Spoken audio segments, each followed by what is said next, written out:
गुरुर्ब्रह्मा गुरुर्विष्णु गुरुर्देवो महेश्वर गुरु साक्षात् परब्रह्म तस्मै श्री गुरुवे नमः। नमस्कार दोस्तों, मैं डॉक्टर सतीश तिवारी इस YouTube चैनल पर एक बार फिर आपका स्वागत करता हूं। हम लोग इस YouTube चैनल पर philosophy for UGC net JRF पढ़ रहे हैं।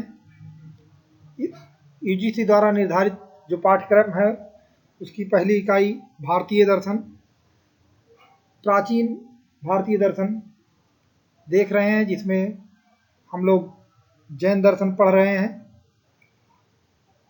पिछले वीडियो में हमने जैन फिलॉसफी का इंट्रोडक्शन का एक ओवरव्यू लिया था और अनेकांतवाद देखा था। आज हम लोग जैन तत्वमीमांसा की अंतर्गत द्रव्य सिद्धांत को देखेंगे। ये जैन दर्शन का पार्ट 2 वीडियो है। Let's start it. इसको शुरू करते हैं हम लोग। तो जैन दर्शन के अनुसार द्रव्य की परिभाषा कुछ इस प्रकार से है: जो गुण और पर्याय से संयुक्त है वो द्रव्य है। गुण पर्यायवतः द्रव्यम। The definition of substance according to Jain philosophy is substance is combined of attribute, gunas and modes, पर्याय। हम लोग पिछले वीडियो में भी इस परिभाषा को देखे थे और इस बारे में थोड़ा सा डिस्कशन किए थे। तो what is the attribute? The word for attribute using in Jain philosophy, guna. What is the guna? गुण क्या है? तो जैन दर्शन में द्रव्य का स्थायी, अनिवार्य और अपरिवर्तनीय विशेषता जो है उसको गुण कहा गया है। ये द्रव्य में तब तक रहती है जब तक द्रव्य रहता है। तो इस तरीके से ये द्रव्य का अस्थायी सार है। जैसे जीव या आत्मा में चेतना। तो व्हाट इज द एट्रीब्यूट और गुण? Permanent, essential and unchanging characteristic of substance known as attribute or gunas. They remain in substance as long as substance remain. They are permanent essence of substance. For example, consciousness of soul or जीवन। देखिए इस चित्र में व्यक्ति जन्म से लेकर पूरा प्रक्रिया इसमें दिखाई गई है और इसमें एक चीज जो कंटिन्यू रह रही है वो है जीव या आत्मा में चेतना, और जो सुख दुख वगैरह है वो चेंज होता है। सो जो द्रव्य में पाया जा रहा है, एक तो गुण है, दूसरा पर्याय। तो ये पर्याय क्या है? जो द्रव्य के अंदर आगंतुक गुण हैं और परिवर्तनशील है, वो जो है वो विशेषताएं जो द्रव्य में पाई जाती हैं, जो आगंतुक है मतलब आती जाती रहती हैं और जिसके कारण द्रव्य में परिवर्तन होता रहता है, उसे हम पर्याय कहते हैं। उदाहरण के लिए जैसे मनुष्य में इच्छा है, सुख है, दुख है, प्रेम। व्हाट इज द मोड्स और पर्याय? Accidental, non-eternal, not and changing characteristic of substance known as a modes of पर्याय. They come and go. It is through such characteristics that a substance undergoes change or modification. For example, desires, pleasure, pain, love, etc. Look here, these are modes or पर्याय for जीव। इस प्रकार से द्रव्य को गुण और पर्याय के आश्रय के रूप में स्वीकार किया गया। Thus, a substance could also be defined as that which possesses gunas as well as पर्याय। ठीक है, तो द्रव्य क्या है? गुण और पर्याय का संयुक्त रूप है। गुण और पर्याय से मिलकर द्रव्य बनता है। गुण और पर्याय के को अगर हम जोड़ दें तो द्रव्य बन जाता है। विश्व में विभिन्न तरह के द्रव्य हैं। विश्व गुणों के दृष्टि से स्थायी है, जबकि पर्याय के दृष्टि से अस्थायी है। इसलिए जैन दर्शन के अनुसार परिवर्तन और अस्थायी दोनों वास्तविक है। मतलब एक द्रव्य में गुण भी पाया जाता है और पर्याय भी। तो जो गुण है, जब द्रव्य को हम गुण के दृष्टि से देखते हैं तो उसमें एक स्थायीपन होता है, एक निरंतरता होती है। और जब उसको हम पर्याय की दृष्टि से देखते हैं तो उसमें परिवर्तन दिखाई पड़ता है, उसमें जो है कुछ बनने की संभावना दिखाई पड़ती है। तो इस तरीके से द्रव्य में परिवर्तन और अस्थाई दोनों चीजें रियल एक्सेप्ट की गई हैं, वास्तविक एक्सेप्ट की गई हैं Jain philosophy. The world is composed of substance of different kinds from essential characteristic point of view. The world is permanent, while from non-essential point of view, it is impermanent. Therefore, changing and permanent are both real, according to Jain philosophy. इस तरीके से अगर हम देखें तो जैन दर्शन अपने द्रव्य की परिभाषा में बौद्ध और वेदांतियों दोनों मतों की आलोचना कर रहा है और दोनों को एक पक्षीय और हठधर्मता बता रहा है। जैन दर्शन के अनुसार जो बौद्धों का मत है और वेदांतियों का मत है वो एक पक्षीय है और हठधर्मी है। Thus, Jain criticize both Buddhism and Vedantism as one-sided and dogmatic. ऐसा क्यों कह रहा है? क्योंकि बौद्ध दर्शन के अनुसार संसार में कुछ भी स्थायी नहीं है, सब कुछ क्षणिक है। बौद्ध दर्शन क्षणिकवाद स्वीकार करता है, जैसा आप लोगों को पता है। मतलब कोई भी चीज स्थायी नहीं है, किसी भी चीज का अस्तित्व एक क्षण से अधिक का नहीं है, ऐसा बौद्ध दर्शन का मानना है। Because according to Buddha, there is a nothing permanent and everything is momentary. Okay, एक मोमेंट के लिए मोमेंट्री है, मोमेंट के लिए ही एग्जिस्टेंस होता है। तो इस तरीके से अकॉर्डिंग टू बुद्धा परमानेंस, स्थायित्व जो है क्या है, वो अनरियल है। जस्ट अपोजिट अद्वैत वेदांती शंकराचार्य के अनुसार क्या कहते हैं? वो कहते हैं कि परिवर्तन जो है मिथ्या है और सत्य अपरिवर्तनशील है। While Vedantis declare that change is unreal and reality is absolutely unchanging. वो केवल ब्रह्म को सत्य मानते हैं और ब्रह्म अपरिवर्तनशील है, उसमें किसी तरीके का चेंज नहीं होता है। और ये जगत जो है ये अपीयरेंस है, आभास मात्र, और ये न रियल है न अनरियल है। So it's another category called मिथ्या। ठीक है, तो जैन दर्शन अपनी पूर्ववर्ती इन दोनों विचारधाराओं को, उनका कहना है कि ये केवल एक पक्ष को देख रहे हैं, इसलिए ये दोनों लोग क्या हैं, एकांतवाद है। इन दोनों की विचारधारा कहती है एकांतवाद। According to Jainism, each of them looks at one side of reality only. Okay, they are not looking reality as whole.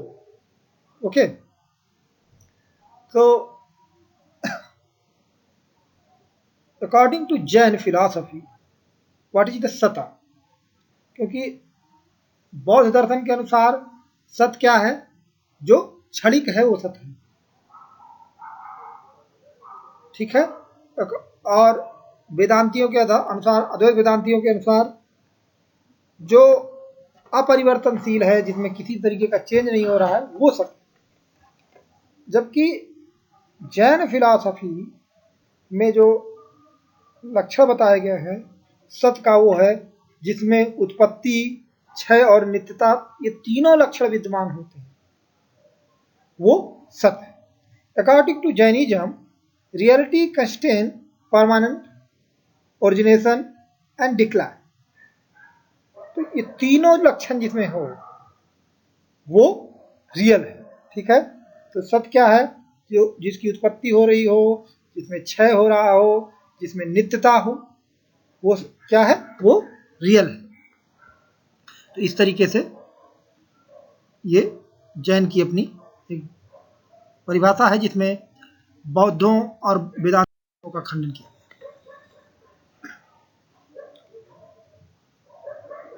Jain दर्शन के अनुसार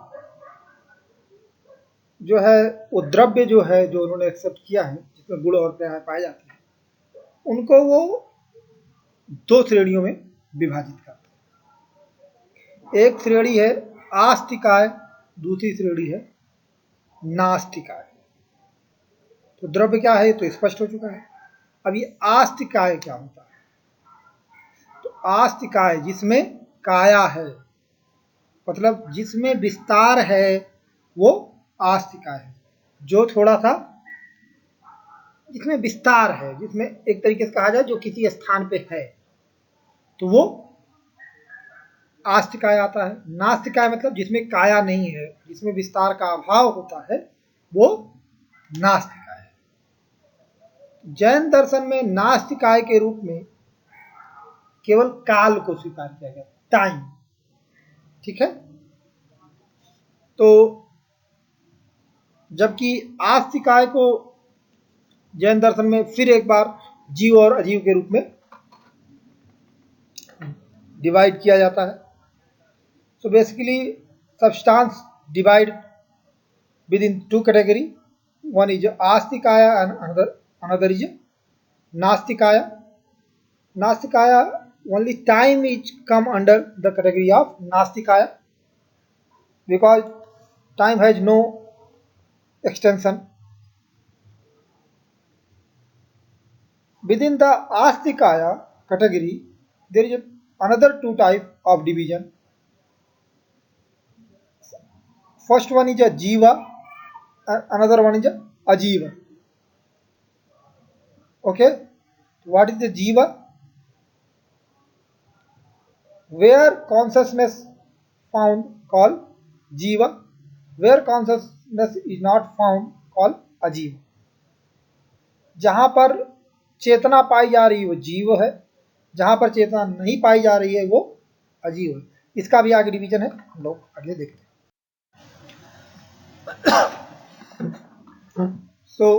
सबसे पहले हम बात करते हैं काल की, टाइम की। नास्तिका द्रव्य की पहले हम लोग बात कर लेते हैं। So what is the time according to Jain philosophy? तो जैन फिलॉसफी के अनुसार काल अनंत, नित्य और परोक्ष, ठीक है। परोक्ष मतलब जिसका डायरेक्ट ज्ञान नहीं होता, ठीक है, इनडायरेक्ट, ठीक है। तो हम क्या है कि काल का हमको प्रत्यक्ष नहीं होता, काल का हम क्या करते हैं? अनुमान करते हैं। ये चीज़ें ध्यान रखने वाली हैं। इसमें हमने केवल वही पॉइंट डाले हैं जो परीक्षा की दृष्टि से महत्वपूर्ण है और जो पूछे जा सकते हैं। तो काल का ज्ञान कैसे होता है? प्रत्यक्ष प्रमाण से होता है? नहीं, काल का ज्ञान अनुमान प्रमाण से होता है। तो हम अनुमान किस आधार पर करते हैं? जो तमाम तरीके के परिवर्तन हमको दिखाई देते हैं, एक निरंतरता दिखाई देती है। हम किसी चीज़ को नया पुराना, कोई ये काम पुराना है, ये काम नया है, इन सब आधार पर जो एक ऐसी सत्ता का अनुमान कर लेते हैं जो इन सब में उपस्थित रहे, और वो काल। Time is infinite, eternal and imperceptible. It is inferred from the characteristic which make possible continuity, modification, activity, new and old. Okay. According to Jain philosophy,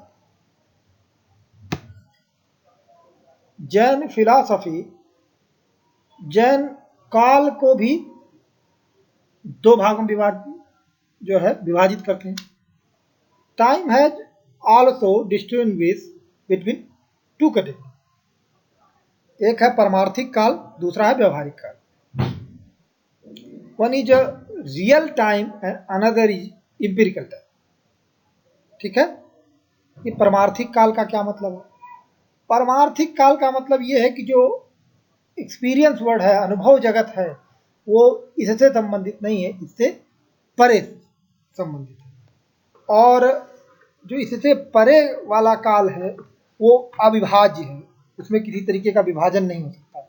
वो अनंत है, अदृश्य है. काल तो सभी अदृश्य हैं, लेकिन जो व्यवहारिक काल है, एम्पिरिकल टाइम है, उसको हम अपने कार्य पद्धति के लिए, अपने जीवन निर्वाह के लिए उसको हम कई भागों में विभाजित कर लेते हैं. जैसे हम उसको क्षण, मोमेंट, घंटा, आवर, दिन, डेज, माह, मंथ्स और बर्थ में विभाजित कर लेते हैं. जैसे हमको पता है हम अपने व्यवहार के जीवन में क्या करते हैं, कल हमने ये काम किया था, आज ये हम कर रहे हैं, कल ये हम काम करेंगे. yesterday we did it, today we and tomorrow. तो इस तरीके की जो चीजें हैं, तो ये सारा विभाजन क्या है? ये वास्तविक काल का विभाजन नहीं है. ये व्यवहारिक रूप से अपने क्रियाकलाप को चलाने के लिए अपने टाइम को डिवाइड कर लिया. ठीक है. तो टाइम और काल इज अनास्तिकाय नास्तिकाय द्रव्य, जिसमें कोई विस्तार नहीं है. ठीक है. अब हम आस्तिकाय द्रव्य को देखेंगे. तो आस्तिकाय द्रव्यों में जिसमें विस्तार है, उसका दो विभाजन है, एक जीव और अजीव. पहले हम लोग अजीव को देख लेते हैं. अजीव क्या है? जिस विश्व में आत्मा रहती है, जिसमें हम लोग रह रहे हैं, वो क्या है? भौतिक चीजों से बना है. तो भौतिक तत्व जिनसे बना हुआ है, जो आत्मा के या जीव के अतिरिक्त हैं, वो सब क्या है? अजीव. ठीक है. तो जैन फिलॉसफी में अजीव को, जो कि आस्तिकाय के अंतर्गत आते हैं, उनकी संख्या 4 स्वीकार की गई. पुद्गल, धर्म, अधर्म और आकाश. ये स्पष्ट है कि काल को भी जैन दर्शन में अजीव की ही श्रेणी में रखा गया है. ठीक है. क्योंकि उसमें चेतना नहीं. ठीक है. इसलिए वो अजीव नहीं आता. The world is which so live continued by the material bodies. It is subdivided into 4 types: Pudgala, Dhamma, Adhama and space. Time is also come under this category. Okay? तो ये डायग्राम आप देख रहे हैं, द्रव्य है. तो द्रव्य में जो आस्तिकाय द्रव्य हैं, उनकी संख्या 5 एक तरीके से हो गई. जीव, धर्म, अधर्म, आकाश और पुद्गल. ठीक है. काल नास्तिकाय द्रव्य हो गया. जबकि जब हम अजीवों की बात करते हैं तो उनकी संख्या भी 5 हो जाती है. धर्म, अधर्म, आकाश, पुद्गल और काल. ठीक है. क्लियर है ना? ओके. तो अब हम लोग अजीव के अंतर्गत जो 4 चीजें हैं, एक काल ऑलरेडी हम लोग देख चुके हैं. तो जो 4 चीजें बचती हैं, पुद्गल, धर्म, अधर्म और आकाश, उसको देखते हैं. तो सबसे पहले हम लोग देखते हैं पुद्गल, मैटर. जैन दर्शन के अनुसार जो भौतिक या जड़ सत्ता है, उसको जैन दर्शन में पुद्गल कहा गया है. और पुद्गल को परिभाषित इस रूप में किया गया, जिसका संयोग और विभाग हो सके, वो पुद्गल है. ठीक है. In Jain philosophy matter is called pudgala. Pudgala is liable to integration and de-integration. Okay जबकि अगर हम बात करें बौद्ध दर्शन में पुद्गल शब्द का प्रयोग आत्मा के लिए होता है। The word pudgala is used for soul in Buddhist philosophy. भारतीय दर्शन में बड़ा जो शब्द है उसको आपको विशेष संप्रदाय विशेष विचारधारा के साथ ही उसके अर्थ को समझना पड़ेगा। ये बहुत महत्वपूर्ण चीज है क्योंकि संप्रदायों और दर्शनों के साथ शब्दों के अर्थ परिवर्तित होते रहते हैं। जैसे पुद्गल का अर्थ अभी हमने देखा, ऐसे धर्म शब्द का धारते इति धर्मा, कहीं धर्म शब्द ड्यूटी के लिए कर्तव्य के रूप में प्रयोग होता है, कहीं धर्म शब्द लक्षण बताने के लिए गुण बताने के लिए प्रयोग होता है, कहीं जैन दर्शन में धर्म शब्द जो है वो गति में सहायक के रूप में उपयोग हुआ है। तो शब्दों के अर्थ जो तकनीकी शब्द हैं उनके अर्थ को हम दर्शन और संप्रदाय के साथ ही उनके अर्थ को समझना होता है। ये दर्शन शास्त्र में बहुत महत्वपूर्ण है। तो पुद्गल जो जैन फिलॉसफी में स्वीकार किया गया उसके दो रूप, एक तो वो पुद्गल अणु रूप में है, दूसरा स्कंद रूप में। Pudgala have a two form, first one is atoms and second one is compounds. तो जो पुद्गल आइटम फॉर्म्स हैं तो वो आइटम फॉर्म में क्या मतलब हुआ उनका? आइटम फॉर्म में होने का मतलब ये हुआ कि उसको और फर्दरी डिवाइड नहीं किया जा सकता, वो सूक्ष्म रूप है, उससे ज़्यादा नहीं डिवाइड किया जा सकता। लेकिन जब दो या दो से अधिक अणु पुद्गल आपस में जुड़ जाते हैं फिर जो पुद्गल होता है उसको स्कंद कहा गया, कंपाउंड। पुद्गलों में गुणों की संख्या जैन दर्शन में 4 स्वीकार की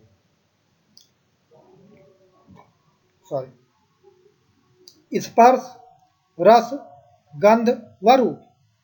शब्द को पुद्गल का गुण नहीं माना गया है, बल्कि ये कहा गया पुद्गलों से आकस्मिक रूप से परिवर्तन के परिणाम है पुद्गल। मतलब जब पुद्गलों में तो तमाम तरीके के परिवर्तन हो रहे हैं तो शब्द की उत्पत्ति स्वतः हो जाती है। ये कोई गुण नहीं है, किसी पुद्गल का गुण नहीं है। जैसे आकाश का गुण स्वीकार किया गया है तो उस तरीके से जैन दर्शन में इसको गुण के रूप में स्वीकार नहीं किया गया। Matter posit the quality of colour, taste, smell and touch. In Jain philosophy, sound is not regarded as a quality, but only an accidental modification of matter. Okay. अगर हम बात करें कि जो पुद्गल अणु हैं उनका स्वरूप क्या है, तो जैन फिलॉसफी में जो अणुओं और अणुओं का भेद है वो केवल मात्रात्मक भेद है, उनमें गुणात्मक भेद नहीं है। ऐसा नहीं है कि ये इसका अणु है, ये इसका अणु है, ये उसका अणु है, ये उसका अणु है, ये नहीं है।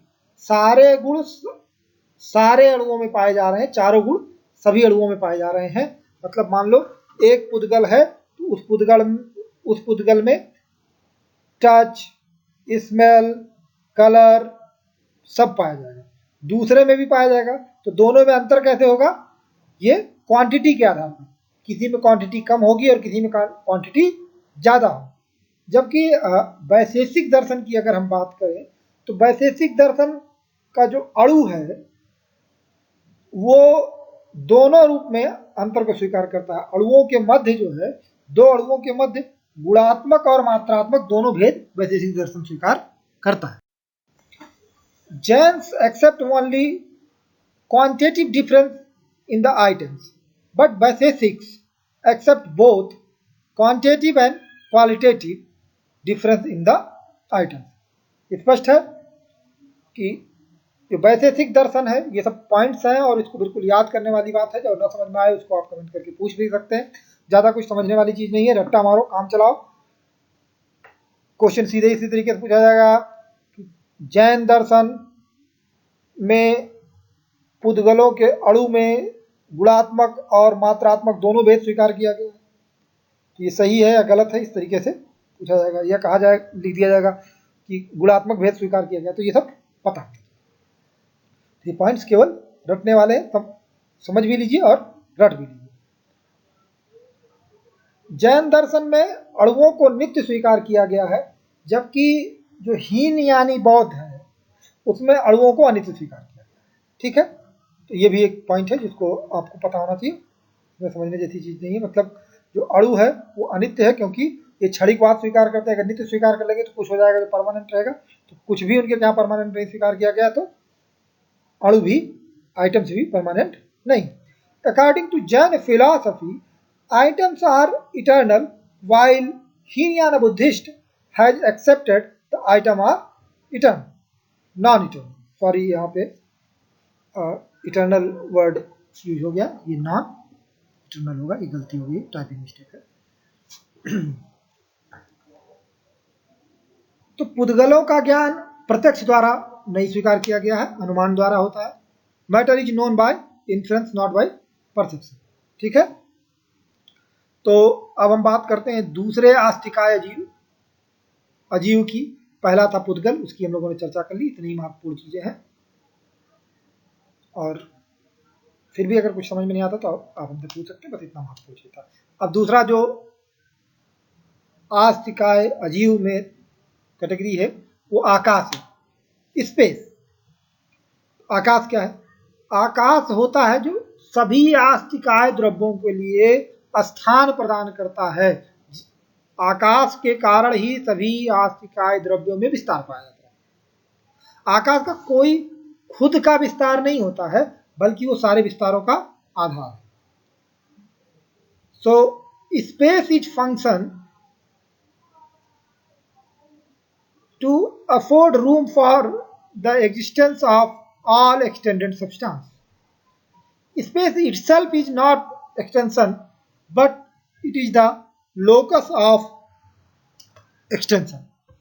स्पष्ट तरीके के जो आस्तिकाय चीजें हैं उनके लिए आधार बनता है, लेकिन खुद इसका कोई विस्तार नहीं है। सभी विस्तारों का आधार है, लेकिन ये खुद विस्तार नहीं, इसका कोई खुद का विस्तार नहीं। सॉरी, पुद्गल का, सॉरी, यहाँ पे आकाश शब्द होना चाहिए, ये पुद्गल हो गया है, टाइपिंग मिस्टेक हो गई है। तो आकाश का भी ज्ञान अनुमान प्रमाण से होता है, प्रत्यक्ष से नहीं। ठीक है, तो space is known by influence, not by perception. Okay, according to Jain philosophy space has also two types. Okay, Lokakasha and Alokakasha. Jain दर्शन आकाश का भी दो कैटेगरी स्वीकार करता है। एक लोकाकाश स्वीकार करता है, दूसरा अलोकाकाश स्वीकार करता है। ठीक है, तो लोकाकाश क्या है? लोकाकाश मतलब जो इस लोक का आकाश है जिसमें हम लोग रहते हैं। ठीक है, उस लोक का आकाश जिसमें हम लोग रह रहे हैं अभी। ठीक है, अलोकाकाश इस लोक से परे का आकाश जो है। तो लोकाकाश में बद्ध जीव रहते हैं, अजीव रहते हैं, जबकि जो अलोकाकाश है उसमें मुक्त जीव रहते हैं। जैन दर्शन के अनुसार जब जीव कैवल्य को प्राप्त कर लेता है तो एक अन्य लोक है जो इस लोक से परे है, वहां पे वो रहता है, और वहां से जो जीव अभी बंधन में है उनके मुक्ति का प्राप्त करने में उनकी सहायता करता है।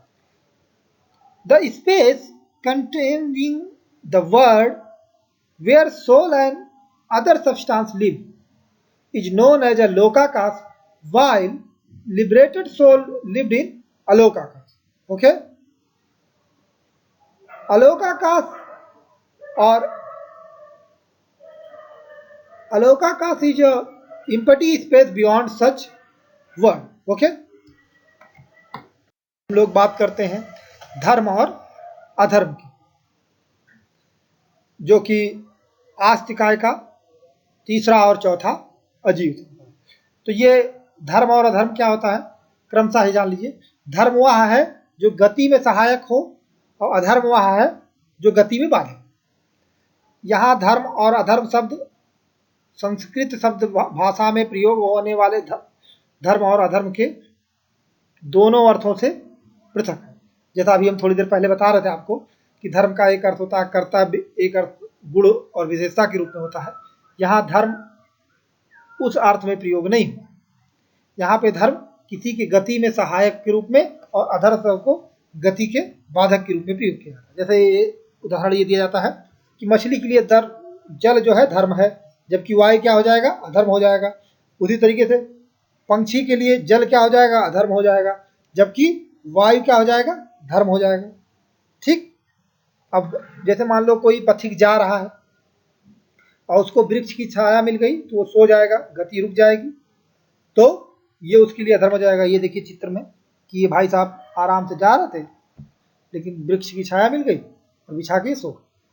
ठीक है। तो what is the dharma and adharma? According to Jain philosophy they are conditions, movement and rest respectively. Okay, dharma cannot generate motion but only favor the motion for moving object. For example, fish water is a dharma. Similarly, adharma cannot arrest the movement of any moving object. For example, shadow of tree for traveler. Okay? अब हम लोग बात करते हैं आस्तिकाय द्रव्य के जीव की। तो जीव क्या है? जैन दर्शन में आत्मा के लिए जीव शब्द का प्रयोग हो रहा है। तो जो चेतन द्रव्य है वो जीव है। Soul is called in Jain philosophy jiva. Jiva is conscious substance. Jain दर्शन के अनुसार जीव स्वरूपतः अनंत चतुष्टय से युक्त है। अनंत soul is its eternal nature proceed infinite faith, infinite belief, infinite knowledge and infinite power. अनंत ज्ञान, अनंत दर्शन, अनंत वीर, अनंत आनंद। इट्स कॉल्ड अनंत चतुष्टय। ये चारों याद कर लीजिएगा।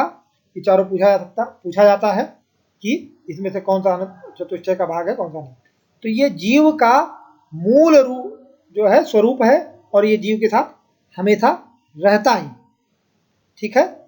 लेकिन अज्ञान के कारण, कर्म पुद्गल का जीव से जुड़ जाने के कारण इसका यह स्वरूप ढक जाता है और जो है इसका वास्तविक स्वरूप जो स्वभाव है जीव का वो प्रकट होकर नहीं आ पाता। ठीक है। और जैन फिलॉसफी के अनुसार जिस प्रकार से प्रकाश एक स्थान पर एक से अधिक प्रकाश रह सकता है, उसी तरीके से जैन फिलॉसफी में ये कहा गया है कि जैन फिलॉसफी एक शरीर में एक से अधिक जीव रह सकते हैं। जैसे हम लोग सामान्य व्यवहार में क्या देखते हैं कि किसी शरीर में आत्मा है और किसी दूसरे की आत्मा घुस गई, तो ऐसा जैन दर्शन में स्वीकार किया जाता है। तो चूंकि आत्मा में कोई विस्तार उस रूप में तो है नहीं, तो वो अणु परिमाण स्वीकार की गई है, मतलब वो जिस शरीर में रहती है उसी के अनुसार, उसी शरीर के अनुसार उसका आकार हो जाता है, उसका खुद का कोई आकार नहीं होता है। तो दो चीजें, एक तो आत्मा का कोई आकार नहीं होता, वही आत्मा चींटी में भी रहती, वही आत्मा हाथी में भी रहती। ये पुनर्जन्म स्वीकार किया गया है। तो अपने कर्मों के अनुसार व्यक्ति विभिन्न योनियों में जाता है। ठीक है। और एक शरीर में एक समय में एक साथ एक से अधिक आत्मा रह सकती है, ऐसा जैन दर्शन का। जैन दर्शन में जीव को कर्ता, भोक्ता और ज्ञाता स्वीकार किया गया है और इनकी संख्या जो है वो अनेक स्वीकार की गई। अब अगर हम बात करें जैन दर्शन में, तो जैन दर्शन में जीव को भी दो भागों में विभाजित किया गया है। एक मुक्त जीव है, दूसरा बद्ध जीव। तो मुक्त जीवों की भी कैटेगरी दो है, एक नित्य मुक्त है, दूसरा बद्ध मुक्त है। तो नित्य मुक्त का मतलब क्या है कि ये वह जीव हैं जो कभी बंधन में आए ही नहीं, हमेशा से मुक्त है। लेकिन बद्ध मुक्त जीव क्या, कौन से जीव हैं? ये वही जीव हैं जो एक बार बंधन में आए और यहाँ से बंधन को काट कर मुक्त होकर फिर चले जाए।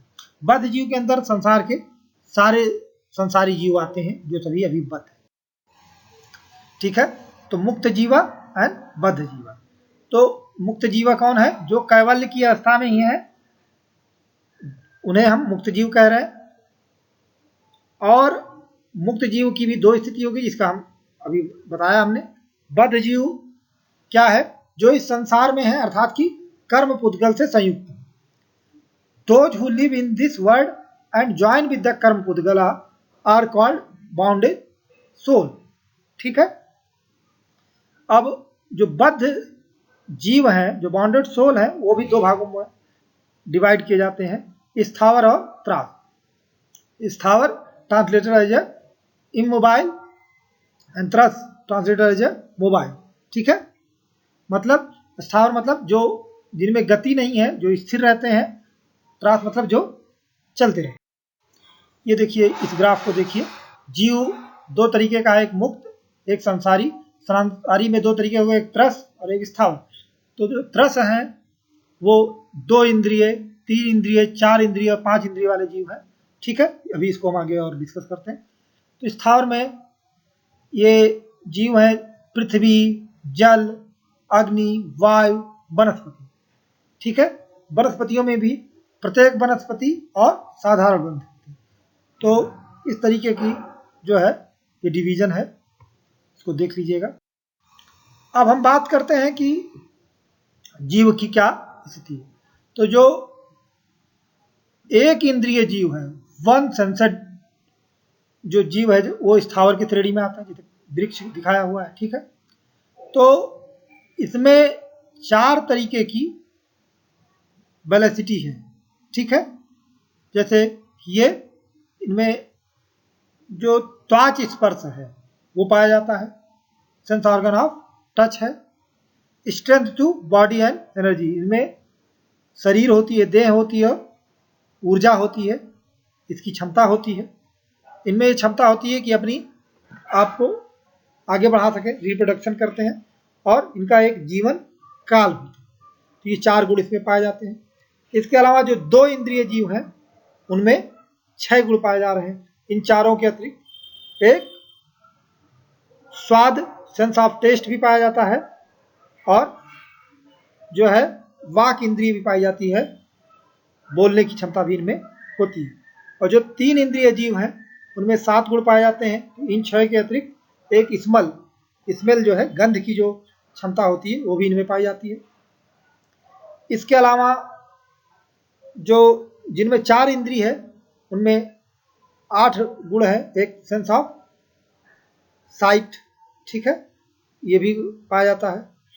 जो 5 इंद्रिय जीव है लेकिन उनमें मन नहीं, ठीक है, उनमें 9 गुण पाए जा रहे हैं। एक सुनने की भी क्षमता है। और जो मनुष्य है उनमें 10 गुण है। तो इन 9 गुणों के अतिरिक्त मन भी, ठीक है। तो ये जीव का विस्तार है। अब हम बात करें जीव की, तो जीव में बंधन और मोक्ष भी होता है, ठीक है। तो बंधन क्या है? जब कर्म पुद्गलों की बात हुई है, तो जब पुद्गल जीव में प्रवेश कर जाते हैं, उसके साथ संयुक्त हो जाते हैं, तो इसे बंधन कहते हैं। और जब ये संयोग टूट जाता है तो उसे मोक्ष कहा गया है जैन दर्शन में, ठीक है। When जीवा join पुद्गला called bondage and break the relation between जीवा and पुद्गला called liberation, ठीक है। तो बंधन से मोक्ष तक की जो प्रक्रिया है, process from bondage to salvation और लिबरेशन, वो इस तरीके से आश्रव क्या है? कर्म पुद्गलों का जीव के तरफ जो बहाव शुरू होता है उसे आश्रव कहते हैं। और इस बहाव, जब ये कर्म पुद्गल जीव में प्रवेश कर जाते हैं तो उसे बंधन कहते हैं। और जब ये दोनों तो बंधन हो गया। अब यहाँ से मोक्ष की प्रक्रिया शुरू होती है। अब मोक्ष की प्रक्रिया में क्या है? जब कर्म पुद्गलों का बहाव जीव की तरफ रुक जाता है तो उसे संवर्ग कहते हैं। और निर्जरा, जो अब बहाव रुक गया वो तो ठीक है, लेकिन कुछ कर्म पुद्गल जीव में ऑलरेडी हैं, उसमें अभी हैं, तो जब उनका नाश हो जाता है उसे निर्जरा कहते हैं। और जब उनका नाश हो जाता है तो आत्मा जीवों से पूर्णतया मुक्त हो जाती है, तो वो मोक्ष को प्राप्त कर लेती है, कैवल्य को प्राप्त कर लेती है, और जो उसका मूल स्वरूप है अनंत चतुष्टय का वो प्राप्त कर लेती है। अब बात करें कि इसको प्राप्ति का साधन क्या है, तो जैन दर्शन में मोक्ष प्राप्ति लिबरेशन के लिए त्रिरत्न की बात की गई, 3 ज्वेलर्स की बात जैन फिलॉसफी में की गई। सम्यक ज्ञान, राइट फेथ, सम्यक ज्ञान, राइट नॉलेज, सम्यक चरित्र, right conduct, these are 3 jewellers, 3 रत्न। ठीक है, तो ये सम्यक ज्ञान क्या है, तो सम्यक दर्शन, राइट फेथ क्या है, जो तीर्थांकर हुए हैं उनमें आस्था रखना क्या है, ये सम्यक दर्शन है। सम्यक ज्ञान क्या है, आगमों का और तीर्थांकरों के वचनों का अध्ययन और उसमें जो कहा गया है उसको जानना सम्यक ज्ञान है। जो जैन साहित्य है उसको आगम कहते हैं। ठीक है, और उसके अनुसार आचरण करने को राइट कंडक्ट कहा गया है, सम्यक चरित्र कहा गया है। ठीक है, तो उसमें क्या क्या चीज़ आती है, बहुत सारी चीज़ें हैं जिसको हम देख सकते हैं, लेकिन हम लोग इसको डिटेल में नहीं देखेंगे क्योंकि बंधन और मोक्ष हमारे सिलेबस में नहीं है, इससे ज़्यादा क्वेश्चन नहीं पूछे जाते हैं। ये जैन इथिक्स में हम लोग देखेंगे जब जैन नीति को पढ़ेंगे। ठीक है, तो अणुव्रत, ये पंचव्रत कहा गया है, सत्य, अहिंसा, अस्तेय, ब्रह्मचर्य और अपिग्रह, truth, non violence, non stealing, celibacy and aparigraha. तो ये 5 हैं। ये इनको अणुव्रत और महाव्रत में विभाजित किया जाता है। अणुव्रत गृहस्थों के लिए है और जो पूर्ण रूप से सन्यासी है उनके लिए महाव्रत है, मतलब इसका बिल्कुल वायलेशन नहीं होना चाहिए। लेकिन जो गृहस्थ है उनके लिए अणुव्रत है, जरूरत पड़ने पर थोड़ा बहुत हिंसा वगैरह कर सकते हैं, जैसे कि वो लोग आपने देखा होगा मुंह पे जैन ऋषि होते हैं ना, मुंह पे एक पट्टी बांधे रहते हैं और वो जहाँ चलते भी देखते चीटी उटी न मर जाए, तो गृहस्थ के लिए इतनी छूट है। गुप्तियाँ 3 है, कायिक गुप्ति, मनोगुप्ति, वाक गुप्ति, मतलब जो भी आपको करना तो मन से भी करना, शरीर से भी करना और वचन से भी करना। 5 समितियों की बात स्वीकार की गई है, ऐसा, भाषा, ईश, उत्सर्ग, आदान, निक्षेपण। ठीक है, तो ये आप देख लीजिएगा, इसको याद कर लीजिएगा, इसमें और कुछ नहीं है। एक और बात कि भारतीय चिंतन परंपरा में मोक्ष को लेकर एक विवाद है, एक संवाद की स्थिति है कि मोक्ष की अवस्था क्या है। तो कुछ लोग निषेधात्मक अवस्था स्वीकार करते हैं, कुछ लोग भावात्मक अवस्था स्वीकार करते हैं। अब निषेधात्मक कहने का क्या मतलब है कि मोक्ष के अवस्था में केवल दुखों का अभाव होता है और कुछ नहीं होता, आनंद वगैरह नहीं मिलता है, तो ये निषेधात्मक व्याख्या है। और जो लोग ये मानते हैं कि मोक्ष की अवस्था में दुखों का अभाव तो है ही लेकिन आनंद भी है, तो वो भावनात्मक धारणा है मोक्ष की। ठीक है, तो जैन दर्शन भावनात्मक धारणा को एक्सेप्ट करता है। Jain philosophy is accepted positive concept about liberation. क्यों? क्योंकि जीव का स्वभाव ही है, अनंत चतुष्टय है, उसमें एक आनंद भी है, ब्लिस है। तो जब वो बंधन से मुक्त हो जाएगा तो अपने स्वरूप में अवस्थित हो जाएगा, तो आनंद वहां पर रहेगा। ठीक है दोस्तों, अगर आपको हमारे पढ़ाया हुआ अच्छा लग रहा है, ये वीडियो अच्छे लग रहे हैं, तो हमारे चैनल को सब्सक्राइब कर लीजिए, इसको शेयर कीजिए जिससे ज़्यादा से ज़्यादा लोग इसको पढ़ सकें। ठीक है, ओके, अब हम अगले वीडियो में जैन दर्शन की ज्ञान मीमांसा और शाद्वाद देखेंगे। ठीक है, धन्यवाद, थैंक यू।